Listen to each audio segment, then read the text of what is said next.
वो कहीं न कहीं वो खुद नंदी महाराज से ये प्रे करती है कि मैं खुद चाहती थी कि वो जया के साथ रहे, पर आज मुझे ये देख के क्यों इतना बुरा फ़ील हो रहा है, और ये सोच के फिर वो भी परेशान होती है कि मैं खुद तो रणविजय को वहाँ पे भेजती हूँ उन जया के साथ रहने के लिए, उनकी लाइफ में आगे बढ़ने के लिए, पर मुझे इस चीज़ से क्यों इतना इफ़ेक्ट हो रहा है। और यहाँ पे जो जया होती है वो भी बहुत रोती रहती है। तभी रणविजय जो होता है वो जया को पानी देने के लिए जाता है कि तुम पानी पी लो थोड़ा, और फिर वो उसे सॉरी भी बोलता है कि, और वो उसे बोलता है कि इससे तुम्हारी कोई गलती नहीं है जया, तुम खुद को ब्लेम मत करो इस तरीके से। तभी वो देख लेता है कि उसके टी शर्ट पे जया के लिपस्टिक के निशान लगे हुए हैं, तो जिसकी वजह से वो सोचने लगता है कि कहीं वैजू ने ये देख लिया होगा तो वो क्या सोचती होगी मेरे बारे में, और वो इस वक्त भी वैजू के ही बारे में सोचता है। फिर वो सोचता है कि मैं इस तरीके से दोहरी जिंदगी नहीं जी सकता, मैं जया के साथ बिना फीलिंग्स के और वैजू के साथ की फीलिंग्स को रोक के अपने अंदर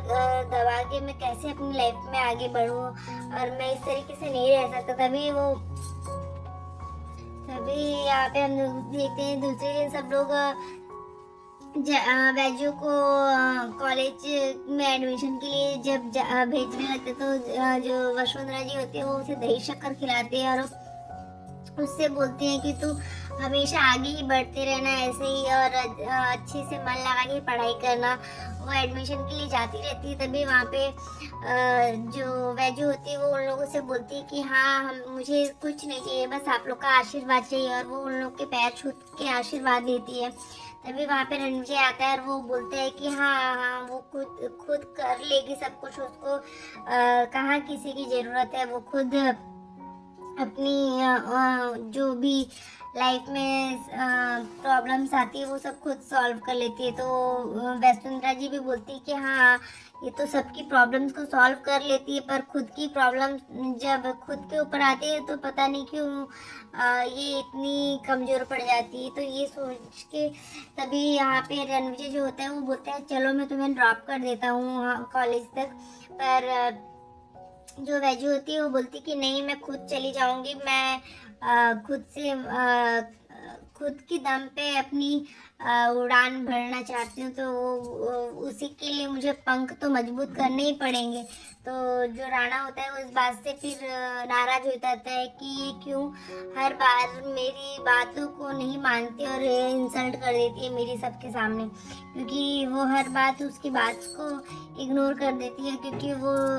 कहीं ना कहीं रणविजय जो होता है वो सबको सब सबके सामने उससे क्लोज आने की बात करता रहता है, सबके सामने वो उसके साथ टाइम स्पेंड करने की कहीं ना कहीं किसी तरीके से बात करता है। तभी वो उसे ऐसा लगता है कि जो रणविजय है वो इस तरीके से आना चाहता है, तो इसलिए उससे दूरी बनाने के लिए वो हमेशा उससे दूर भागने की कोशिश करती है। तभी हम देखते हैं कि जो रणविजय होता है वो ऑफिस जाके भी उसकी कॉल का वेट करता रहता है, और सोचता है कि मैं कॉल करूं क्या उसे, कहीं वो पहुंचे कि नहीं और लेट ना हो गया हो, उसने एडमिशन के लिए फॉर्म भरे कि नहीं। तो वो परेशान रहता है वैजू के लिए। और दूसरी तरफ हम देखते हैं कि जो वैजू होती है वो पहुंच चुकी होती है कॉलेज और एडमिशन के लिए फॉर्म की बात करती है, और उनके प्रिंसिपल से बात करती है कि सर मेरे पास पैसे नहीं है भरने के लिए और मैं किसी की हेल्प नहीं ले सकती हूँ ये फीस के लिए पैसे, तो क्या आपके कॉलेज में कोई स्कॉलरशिप मिलती है। तो वो बोलते हैं कि हाँ हमारे यहाँ पे टॉप 5 रैंकर्स होते हैं, तो हम उनकी फ़ीस तो हमारी तरफ से ही रहती है, तो आप बिल्कुल भी फ़ीस की परेशानी ना लीजिए और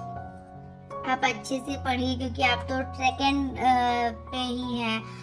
मतलब महाराष्ट्र में वो सेकंड रैंक पे आती है, तो इस वजह से थोड़ा उसे होप मिलती है और वो फिर खुश होती है। और जैसे ही वो फॉर्म वगैरह फिल करती है तो तुरंत उसे राणा की याद आती है, और वो सोचती है कि राणा को कॉल करके बात करती हूँ, पर फिर उसे वो सारी बातें याद आती है तो वो कॉल नहीं करती है।